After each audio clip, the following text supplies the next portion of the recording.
obscure world of parking. We use it every day, but have we really capitalized on the intricacies of our industry? In this podcast, the Parking Network will go behind the scenes and talk to industry professionals about all things parking, from the horizon of evolving technology and even stories of the old days. We hope to encourage and inspire operators and property managers alike to look at parking through a new lens. Hello, everybody, and welcome to the Our Parking Industry Podcast. I'm Krista Oline, and we are here for the second episode in our three-part series about hidden fees. This is a touchy title, but Clyde Wilson and Lee Thomas and I are here to have this conversation with you. We're continuing from our episode 1, where we talked about the history of different types of management agreements for parking, the way we kind of got here from lease agreement transitions into management agreements, and how these fees have just kind of reared their head in our industry, if you will. So just to reflect on our previous episode, it kind of started with expenses, and Clyde told the story about how that evolution happened, where expenses and hikes on expenses started to be the way to meet the 25% growth threshold that they were held to by Monroe Carroll for central parking. And that kind of spread across the industry. It was a good way to increase the revenue whenever everyone was racing to the bottom on these management agreement fees. So I think we've hit a point where we've reached the bottom, and we're definitely trying to find a way to make a living off of these management agreements as parking operators. If you are an asset owner, this episode is for you. So what are you looking out for? How can you work better with your operator to make the best of your parking facility on both the operation side and the revenue side, to come to an agreement, work together, that true partnership that's the bread and butter of what the parking industry is at its core. So Clyde, do you want to tell us a little bit about your reflections on the last episode and jump into how we're seeing hidden fees? Well, I think the last episode was a fairly long discussion about the history that I always believe we have to go into, because the history always tells you how we got to where we are. And so we're here now after 40 something, almost 50 years of running most commercial parking operations as management accounts. We're here. We have looked back during the last conversation at some of the things that were done that were not maybe the most respectable in the world, but it was because of a concept that the parking operators had to make money, and the concept made it difficult for the parking operators to really make the fees they needed to manage everything. Leave that in the past now. Even though it's still very much in the present, we're still very much management account companies. So much has changed so rapidly now. The industry and how it operates at the location level and at the corporate level has totally changed. We're in the middle of this change of how things have to be managed, the resources that we have to manage them. So it's just to me, it's the logical thing to do. That management account concept lasted 50 years. The industry has totally changed. The requirements of the industry, the resources that we have to do this have totally changed. It's time for us to change. And it kind of looks like to us, we discussed this yesterday, what's happening is some of the parking companies out there are feeling the change. Some of the parking companies out there are in front of taking advantage of some of the opportunities that we have to collect revenues, manage revenues. They're out in front of that a little bit. So what's happening, at least I think we believe what's happening, is they're kind of making it up as they go along. So what we're getting is this concept that maybe is an answer to a problem, but probably not the right long-term answer. So our job in the parking network, we look at everything, we evaluate everybody, we evaluate operations all the time, we evaluate resources, we evaluate processes. So we have looked at this and said, it's probably our responsibility to step up to the table here and identify what we're seeing and see if we can create some organization out of this so that the industry can move forward. The operators can make the income necessary to do all of this work now that has moved from the site and from payroll that was on the site, that has moved into their office. regional office, corporate office, so to get that in a way that they get paid for it. So I think our conversations in the first podcast were very good. And if you remember, and I know you do, as soon as we kind of finished that podcast, we got off and had to re-talk about what we had just talked about to try to be sure we were really moving in the right direction and really how to present this second podcast. We spent a lot of time yesterday trying to understand how do we present this second and then third podcast. So TPN has put a lot of effort into this. We really feel like we're in a position that we have a responsibility. And so I'm excited. And I have this wonderful team that keeps me centered so that we can move forward because they understand this really well. It's been fun to watch. Yeah, I think one concept that you hit on was that we have a unique perspective on the industry. And I know we've mentioned this before on the podcast, but we see inside operations across the country. We also see from the operator aspect what it takes to run a facility well, how hard that is, how challenging that is, how many different factors there are that go into doing a good job at that. We also see from the asset owner side how sometimes they get taken advantage of. Clyde mentioned on the last episode that whenever they moved into the management agreements, line item expenses were really hard for the property managers to manage. Line item expenses.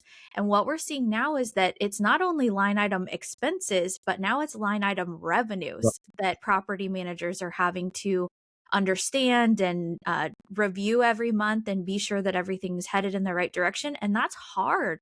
So it's hard on both sides. And as TPN, whenever we go to a facility, we see that on both ends. We have conversations with the operators, we have conversations with the property managers, and we get to have those tough conversations about who's doing right, who's not, what that looks like for the partnership that they have, because they are serving each other. They are serving each other, but they're also serving their customers. This is another perspective that we have is whenever people call and hire us, we are actually in your location. We show up and we become customers and we experience all sorts of facilities of all different sizes all across the nation. And we know what it's like to be a parker and navigate each unique creature of a garage. We have done it. So yes, we have a very unique perspective in that we are working for asset owners. We are having tough conversations, like Krista said, with management,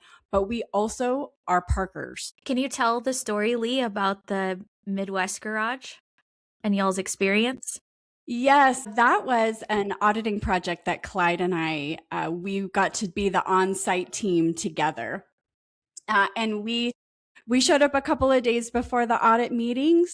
We got the appropriate registrations for the apps that were needed. And we zoomed that little rental car in and out of that garage and up and down all the levels, bonded over those tight turns and missed entrances. And we did a market survey together. It was super fun, but we learned a lot about the nuances of that particular management structure and how sometimes we got charged and sometimes we didn't get charged. Then we saw on the transaction records the details that we were looking for. It was a very fun experience, and it added to my depth of knowledge of this industry. That was one of the more interesting audits that I've been on in a long time. I've been on some terribly interesting ones. I don't know whether it was interesting because of the audit we were doing or because it was sharing the time with Lee and watching her learn everything that she learned. But it was a terribly interesting audit. And what Lee mentioned is that the new park system that was installed at this location, we parked 9 times. It only charged us for 7. 2 of the times, the transit records didn't even show up as we had been in or out of the facility. And then we also noticed how many times that almost every time that we were at the exit in the car or walking by the exit, that the local on-site manager was out helping a customer because of a bad read on the license plate. Yeah, he got in his steps. The walk from the office to the exit lane, like he had burned a path. He was a busy fellow. And just to be clear, this was a gated facility. So it's not that they were missed transactions on a gateless facility. This was gated. So the gate was going up, letting you out, yet not charging your card that was on file. Correct. It was interesting. We also learned a lot about the market. This garage was doing very well, but we learned a lot about the market. We learned who the parkers were. We learned by the time we finished there, we had a pretty good feel for what we were going to see when we started looking at the transaction records. And there were a lot of different parker groups. So different parker groups that could have been priced differently because of the different demands on the time they used the facility and how long they stayed. And the market was big. The week before we go, I'm using Google Earth to kind of drive around the facility to see what I can see, right? Well, those of you who use Google Earth know that what you see is videoed by a driver with cameras on their car. And sometimes, almost all the time, in the time you're driving around, you may drive in and out of several different videotaping. So you may be going down the street and you look down and you see the date. In this case was like May 2025. But by the time I got to the entrance of the garage, it was April 2023 or 24. It was a year ago. So on the same block. Well, the interesting thing about that was as I was driving, I looked up and thought, wait a minute, the early bird rate just changed. The early bird rate changed from $18 the year prior to $21 when I first started driving down the street. So we noticed that there had been this big early bird rate change. So when Lee or I are out looking at the market, we found that the early bird rate was $18 in that market. And when you go back and look, you can see when they made that change, right across the street was $18 early bird, and this garage didn't hardly have any early birds left. They'd gone across the street. So when you go out and look at these things, you see a lot of stuff. But this is kind of taking us away from the core purpose that we're doing here. But we always, this group, when we do an audit, we come home and we talk about it forever. All the things that we see so that we're sure we're ready as we start writing up the details. Sorry, didn't mean to get you off track. No, I think one piece about the early bird rate was the reason that we believe that they raised that early bird rate. It was at the time that the new operator and their new parking system transition was made. And so the increase in the early bird rate was in an effort to cover these hidden fees, which is exactly what we're talking about. So that hidden fee on the early bird rate made the posted rate be higher because of the legality of this municipality. The posted rate has to be what the parker pays. So we got to see how that really impacts what the parker is seeing as a customer, what the asset owner is receiving as the remit from owning the facility. One other thing I wanted to touch on is that Lee used the term zooming around the garage, and then Clyde said that he was driving the car. So those are both true statements. oh my goodness. Driving parking garages for 45 years, guys, and I kind of drive fast. Yes, I totally trusted you, but I did think to myself, wow, this experience would be so different if I was the one driving. I'm so glad Clyde is driving. This is efficient. I just wanted to be sure the listeners picked up on that. Yes, TPN is efficient. We do not waste time. I will say that. In all aspects. Okay, before we get much more into our conversation, could we really clearly define what we mean when we say we're talking about hidden fees? Give us some examples. Where are we seeing this? Would you guys talk about that before we get into it? The management account concept created something that turned out to be difficult. It created this race to the bottom in bidding out parking operations, and parking operators would come in and bid the fees low. And so to make up for that, they would, once you won the operation, they would increase line item costs. And there's a whole list of those that are still going on today. 401k fees, liability insurance, workers' comp fees. All these fees were marked up a little bit. And the other one we're starting to see a lot now is the command center, or the line item now is remote operations fees. to pay for the place where the phone call goes in case somebody has a problem on site.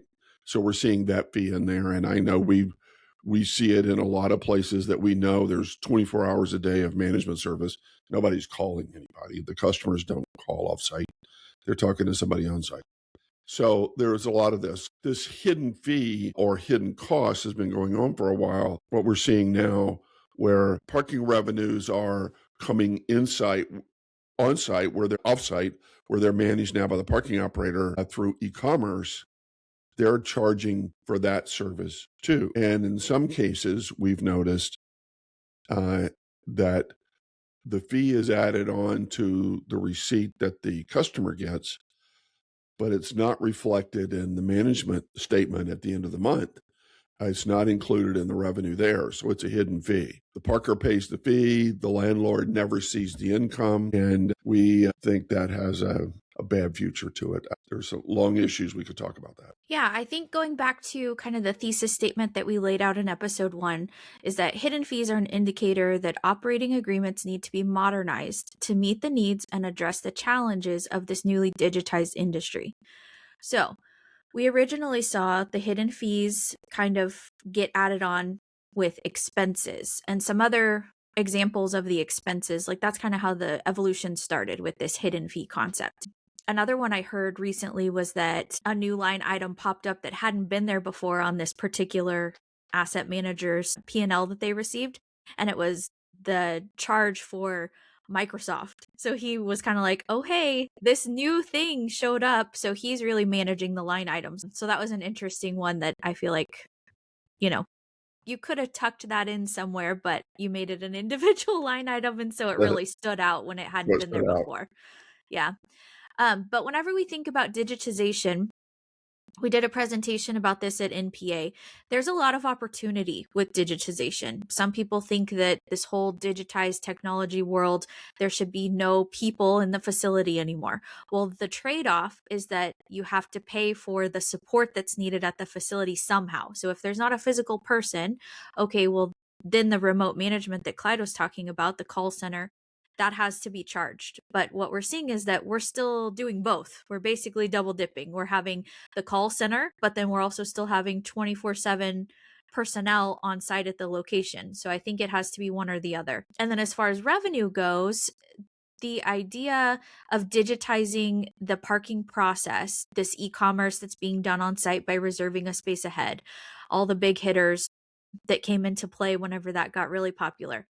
Now the operators themselves are implementing their own development of this e-commerce platform where parkers can either pay ahead for a transaction fee or they can pay before they reach the exit and then they're charging a transaction fee. And I think that one is the one that I struggle with the most morally because the person is already in the parking facility. The asset has already captured that parker. They're already there. They're already planning to pay whenever they leave.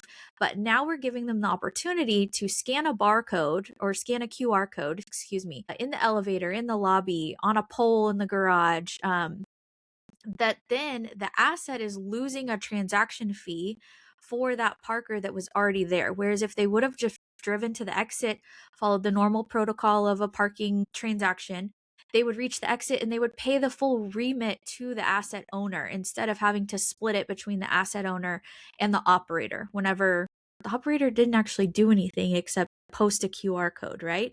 And host the platform. So don't get me wrong, they are hosting the platform that for that prepay opportunity that makes the ease of exit better for the parker and all the selling points we could add on to that.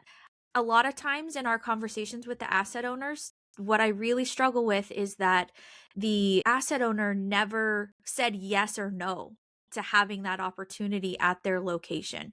So the asset owner never got to say, yeah, I want my parkers to have that benefit with the awareness that it was going to cost them whenever they agree to allow that into their facility. So that's the part that I really struggle with. And that's really where this concept of hidden fees is coming from. The asset owner never got the opportunity to say yay or nay. They never got the opportunity to negotiate whatever that percentage of the transaction fee is.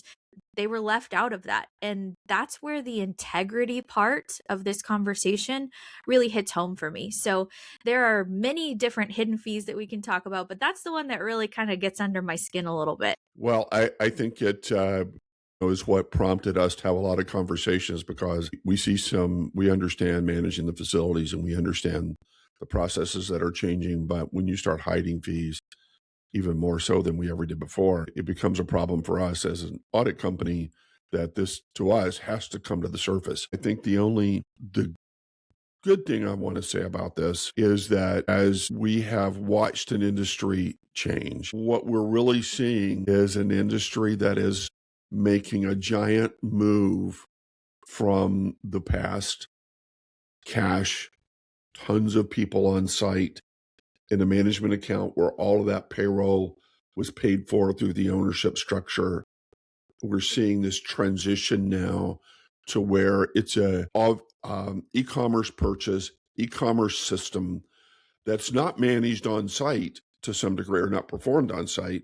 It's performed at a corporate office, most likely, and it's requiring a different set of skills to manage. So I think what we're really seeing, as much as we've all talked about this and tried to evaluate it, we're seeing an industry change. We're seeing a model change. We're seeing the people out there in the front of this trying to figure out how to do this. And there are some mistakes being made in their concept of trying to pull this off. And it's our responsibility for TPN to look at this and bring it to the surface and say, great, we're an industry in transition. These things are happening. We understand that a lot of the cost that used to sit on a site in a management account, a lot of that cost and expertise is moving offsite. So we've got to figure out how to charge for that. So what we're hoping, and we'll go into more detail in episode 3 of this series, is how do we really structure this so that the operators are paid for their time and effort? Are they paid for the people that they're going to have the expertise they're going to have that they may not have today to be able to manage this e-commerce offsite revenue stream? So this is interesting, that I think we as the Parking Network, I'm going to pat us on the back here a little bit. We have stepped up to the front and caught this pretty quickly, recognized it as something that's potentially a bigger problem if we don't step into it pretty soon. And so we're doing exactly that right now. To emphasize a point that you made about it being managed offsite, we have locations that we monitor regularly, whether it's monthly or quarterly, and the e-commerce records for those locations come from the regional accountant. The on-site people that send us all of the other transaction records and billing information for the month, they do not even have access to those transaction records. They come from the regional accountant. So whenever we ask them for those, the operator that's on site cannot even see those in some instances. So how in the world are they going to communicate well with the asset owner if they don't even know? So this movement to some of these things being managed corporately is a challenge in 2 regards. So it's the people that are managing it, that regional accountant, their salary has to come from somewhere. But then also the information flow to the asset owner and to the regional, or into the local person from the region, the person on site. They don't have the information that they need to do their job well and perform their job to the best of their ability and work well with the asset owner. So I think there's a lot of things that could be improved in that one concept alone. So I appreciate that. We saw that when we were at our Midwest location that Clyde and I mentioned earlier. Part of our experience there was we had a meeting with corporate management people, and they gave us information that they believed to be true about the facility. And so, Clyde and I are making notes and writing things down, and we're forming assumptions in our mind based on this information. But then we were on site for 4 days, and we simply found that the corporate managers had bad information. They were making decisions about the facility that was simply not true. And we saw that it was not true because we were standing in the middle of the garage every couple of hours for 4 days in a row. We were zooming. We were zooming through the garage. That's right. We were zooming through the garage.